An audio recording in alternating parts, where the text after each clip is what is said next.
Good afternoon. This will be my second video of the day, and it's driven by two things. Number one is I was just full of my next message, and number two, I wanted to address some things with this morning video.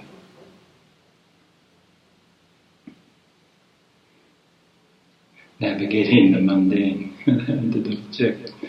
I mentioned the 4 yoga paths, and I know I stumbled on one.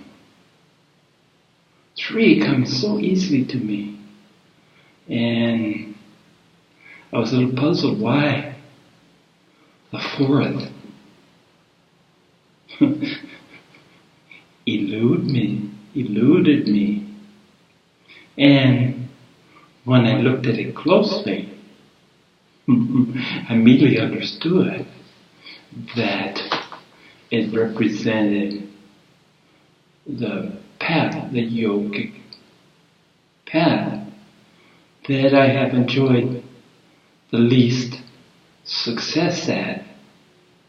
And just think it's amazing how the mind works. Another instant. We don't like that, let's block that up. So let's take a look at it and do a little bit of history. But first I want to just read so I can be sure of the 4 paths and a little bit, few buzzwords about each. Karma yoga, the yoga of action. And the key here is selfless action. Action with no expectations of reward or anything else. Recognition. And it's through physical action, through service, which is seva, selfless service to others. And this was primarily aimed at the doers, those of you that like the physical approach to life. The second, bhakti yoga, the yoga of devotion or divine love. And this one requires the greatest depths of surrender. Surrender yourself completely, willingly, and wholeheartedly to your guru, and through him to the divine above. Endless, boundless love. Obviously, for those of you that are lovers, full of love to share. This is said to be the easiest path. But the word easy is relative, because surrender, total surrender, on the level necessary, the commitment, the dissolution of self, is an incredible act of love.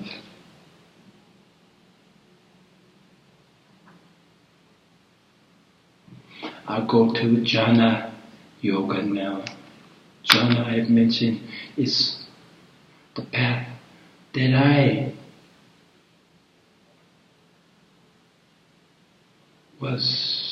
that was most useful for me, that fit me the best.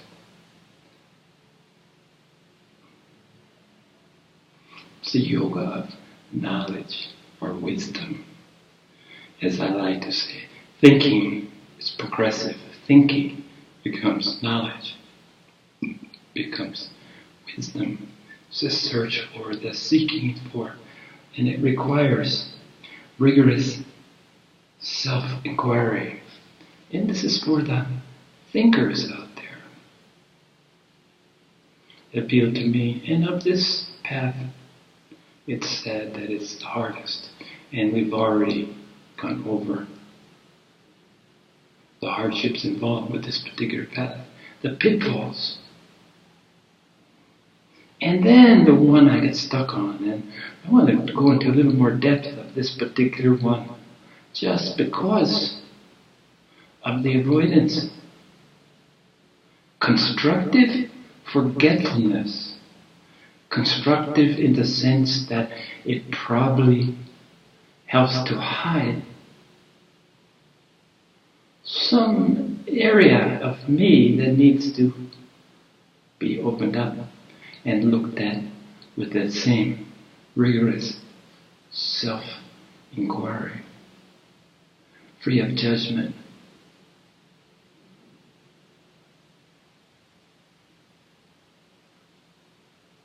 Raja Yoga, sometimes known as the royal way. It's a yoga of science, of the science of physical and mental control. It's about self-control, mastery of physical, mental, emotional realms through self-discipline. And I'd like to go a little more in depth.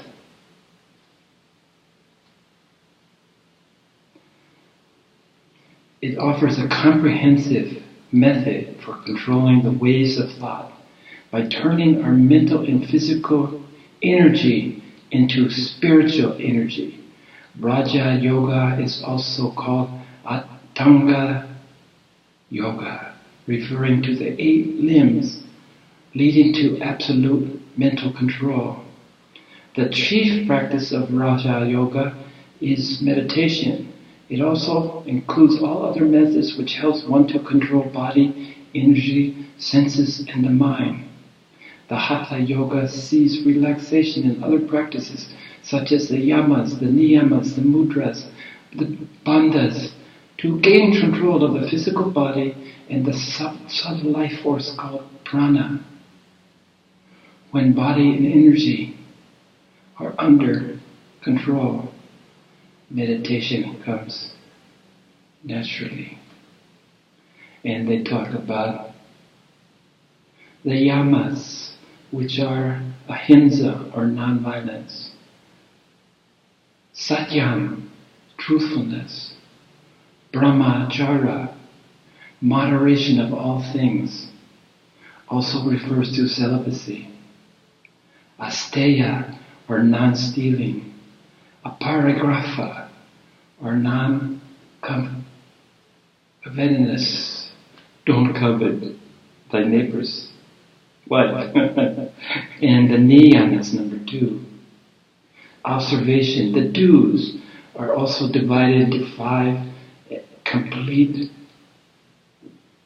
and ethical precepts, started with the yama, the previous mentioned. Satya, or purity. The internal or external cleanliness. Santosha, or contentment. Tapas, or austerity. Swadhyaya, the study of the sacred texts. Ishvara pranidhamma, which is constantly living with the awareness of the divine presence. And number 3, asanas, postures. Commonly what we consider yoga, different postures.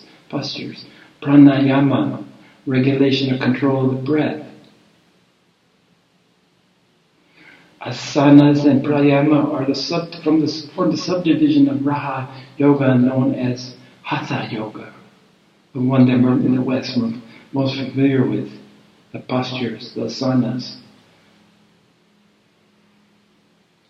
Pratyahara, withdrawal of the senses in order to still the mind. Dharana, concentration. The last 3 steps constitute the internal practice of Raja Yoga. When dharana is achieved, it leads to the next step, dhyana, meditation. In that state of pure thought and absorption in the object of meditation, there is still duality in the dhyana. When Master Dhyana leads to the last step, samadhi, the superconscious state in samadhi, non-duality or oneness experience. This is the deepest and highest state of consciousness where the body and the mind have been transcended. The yogi was one with self or God. So several things stuck in my craw when I read that. I couldn't even actually get it out.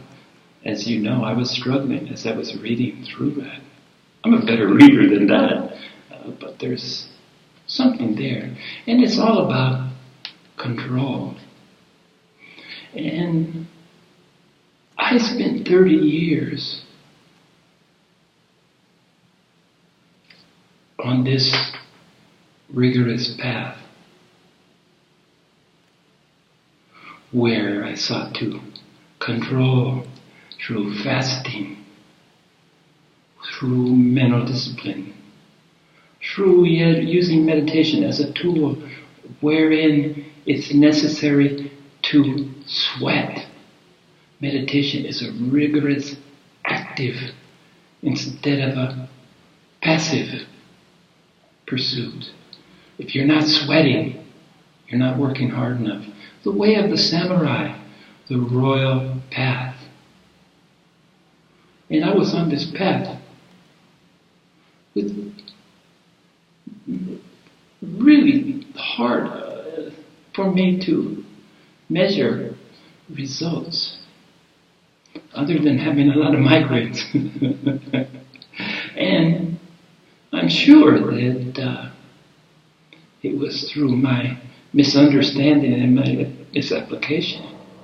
But fortunately for me, at the whole time, I had jhana yoga. And what I was trying to do is cultivate jhana for the mind, raja for the physical, and bhakti for the emotional. So it was putting these three together. And I never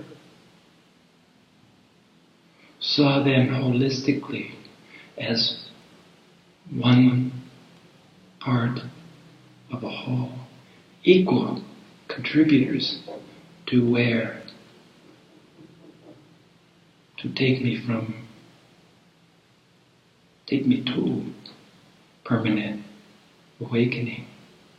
And I would kind of switch off. I didn't really get the holistic, it's in the holistic approach. And I couldn't really get past my failure in the control, mastering my mind.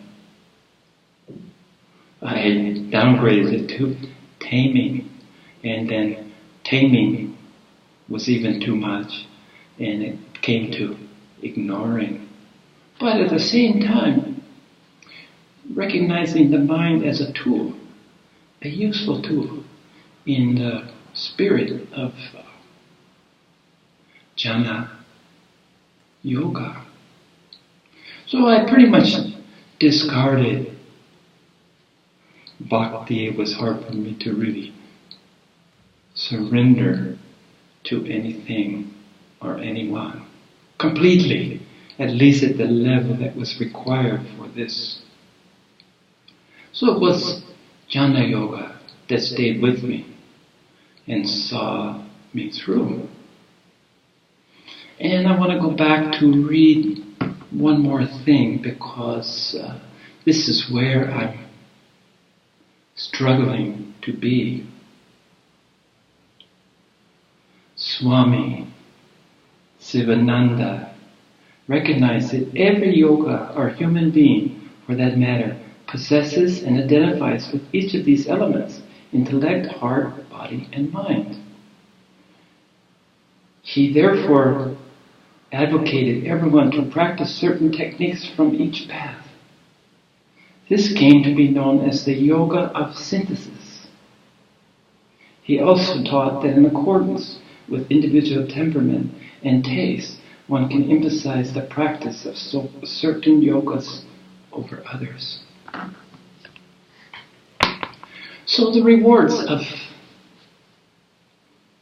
Raha yoga, this control, this mastery of the mind, which leads to stillness,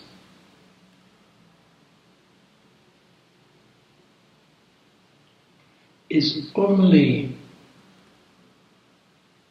available to me in little microseconds of time.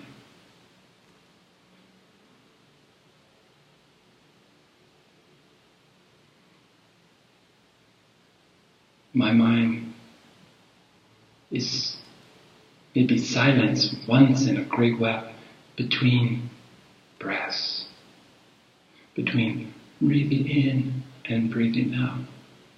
But I was never a disciplinarian, and I'm sure that this is where I fell short in this school, in this form of yogic paths. So I spent a lot of time trying to clear that up. But my point I'm trying to make it here is that you can always catch yourself. This simple act of forgetting was a disguise for deeper inquiry, honest, non-judgmental inquiry. I need to bring this out and let it see the light of day.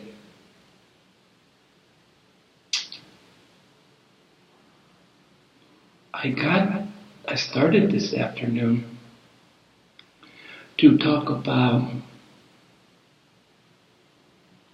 the synthesis of these four paths.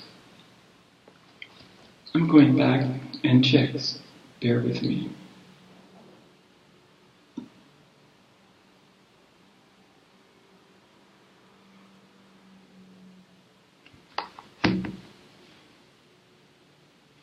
And what I wanted to share with you this afternoon was the beauty of music. Music. I meditate with music that soothes and moves me spiritually. I've grown to know the song of the universe.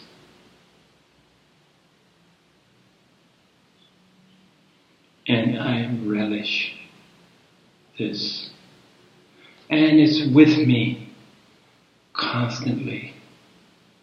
Somewhere in the background is the music, the rhythm of the universe.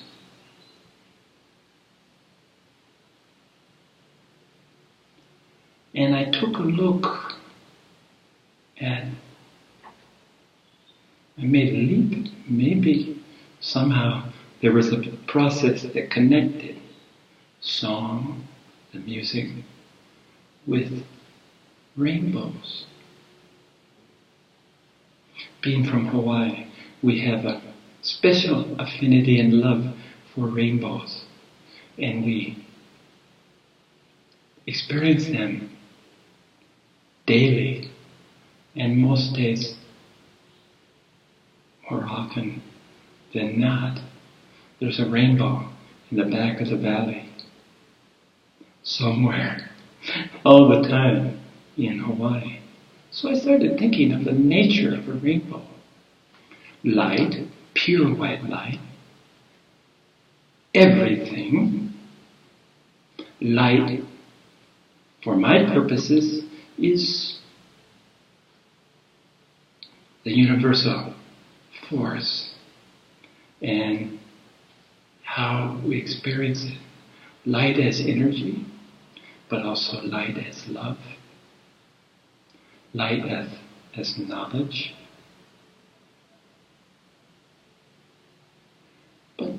If you take a prism, pure glass prism, and shine white light into it, it breaks up into the colors of the rainbow. So somehow I started out wanting to connect this idea of a rainbow with its predictable and constant range and order of colors. They don't change. I don't care where the rainbow is, what kind of prism you have, how you break up white light. You see it because color is frequencies, isn't it? And frequencies don't change, hence the predictability of the order of the colors. But somehow I was seeing an analogy of the rainbow coming from purity, being broken up into aspects. But the original light hasn't changed. The aspects don't change, but yet how we see them. But today somehow I was focusing on hearing. I could actually, in my afternoon rest, I could actually hear the song of the rainbow. And not surprisingly, it's the song of the universe.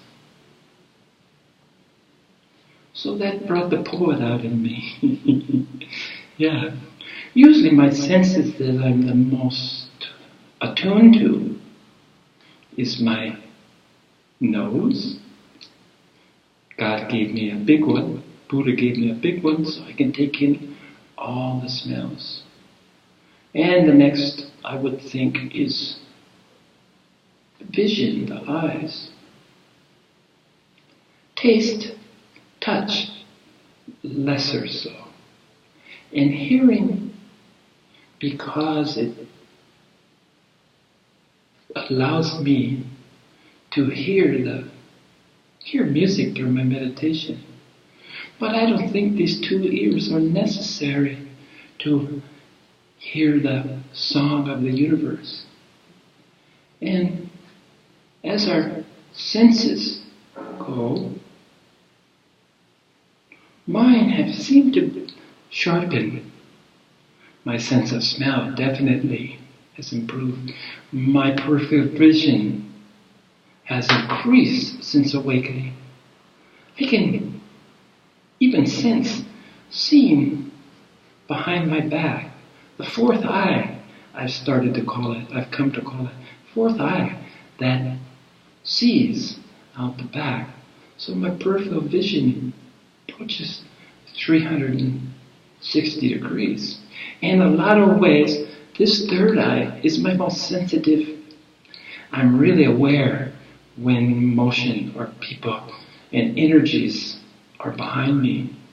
And I'm very uncomfortable when I'm followed too closely because I'm subjected to the energies of whoever or whatever is following me. So synthesis, parts making a whole. Well, I started out wanting to do a little house cleaning to not only go over a point that I felt was a little weak the first time that I kind of stumbled on, the 4 yogic paths, for instance, and my neglect of the Raja, the one about control and about discipline. And I attempted to practice these things to the point of physical, mental, and emotional exhaustion. And somehow I learned to put it back on the back burner, where it pretty much remains. But having read earlier about the synthesis, about using all four paths, and putting the emphasis, which seems tailor-made, because I think that one of them will resonate closely with each and every one of us. And I started looking for commonalities. And the first commonality I found is meditation. And meditation can take many forms. I practice walking meditation. I practice cooking meditation.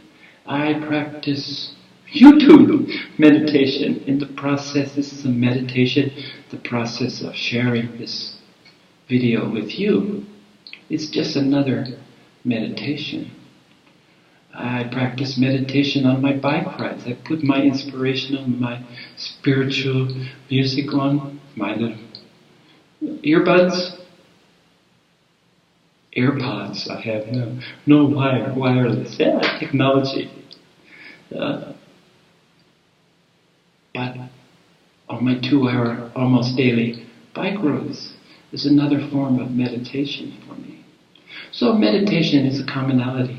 And bhakti might be the toughest one to see it, but meditation can also be understood in chanting, in reciting, in dance and singing, and all those things that go into devotional practice. So meditation is a commonality. I see Raja Yoga said they stress meditation, but this is a meditation aimed at, in the traditional sense, aimed at control, discipline, and I favor an equally rigorous but honest self-evaluation. Is really not about control. Developing thoughts to ideas, ideas to information, information to knowledge, and then knowledge makes a huge leap into what's called wisdom. And this wisdom is for the ages. The rest is a process. And through this process is the light at the end of the tunnel. But this synthesis of the four that the Swami spoke of, the yoga of synthesis, the yoga of combination, and it seems to me that no matter which path you favor, no matter which you include as being useful tools for you, you'll end up a place in time, and the space-time continuum, the quantum physics sense of time, not our limited linear sense of time. You'll end up at a place where this synthesis just comes naturally. And in my case, this is post-permanent awakening. Part of the work that needs to still be done. I used my method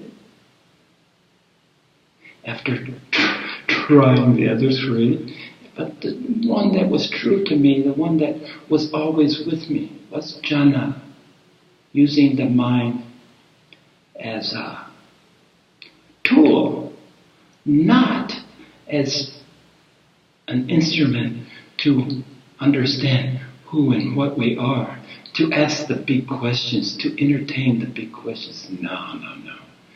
That's not, it's beyond its job description. Whatever it comes up with is just not so. Nonsense. But it has its place as a useful tool in my rigorous self-inquiry.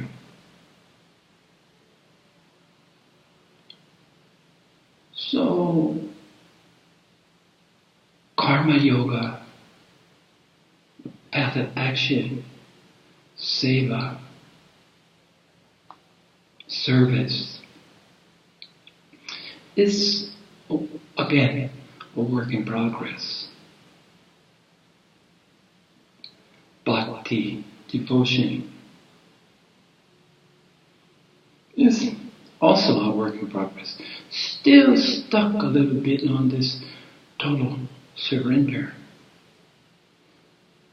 Was totally able to surrender to the universe. But not sure if I'm required, because I haven't been able to surrender completely to anyone's dharma or any teacher.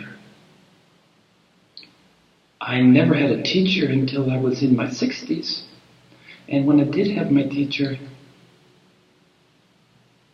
I never bought into, I never surrendered completely. And fortunately, I had his blessing in this, because he knew that his role as a teacher was no longer relevant for me, if it ever was. But his advice, his directions of possibilities, his insistence on the reliance of myself and not on him, his hesitation or outright refusal to never validate my accomplishments in a spiritual realm. He never said, "I've awakened," and he never will. And at first, I was almost desperate for, even though I knew within myself. But what I came to know is that this was just one more step of the progressive enlightenment, and truly what would happen hadn't completely unfolded. And it's only after a period of years of spiritual maturity that I could indeed understand that I needed validation from no one, from nowhere. And the totality of the experience left no room for doubt. So I started off, I had written down the Song of the Rainbow as the topic for this particular episode. Again, inspired, given to me. But I never know exactly where it's going to lead. So I started off, as I said, with some housekeeping.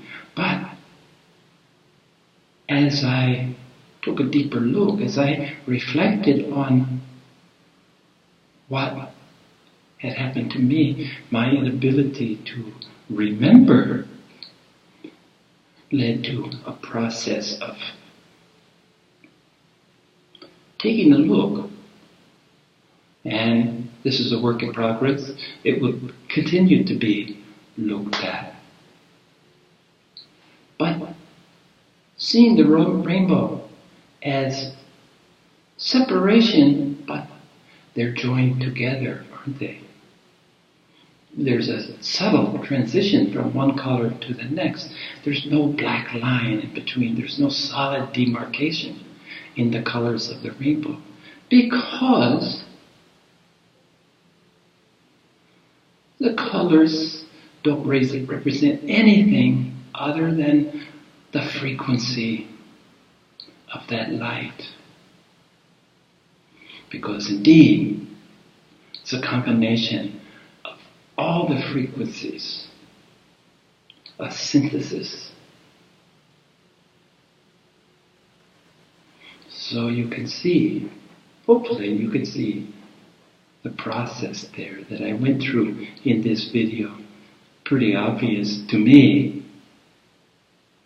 of starting off, think I'm going somewhere, add something for clarity, address my shortcomings, led to reflection and an understanding, a deeper understanding of the importance of synthesis.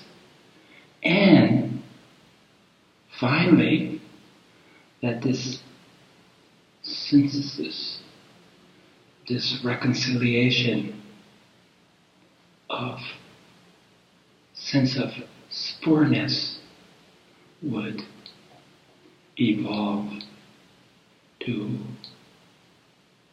purity of what is.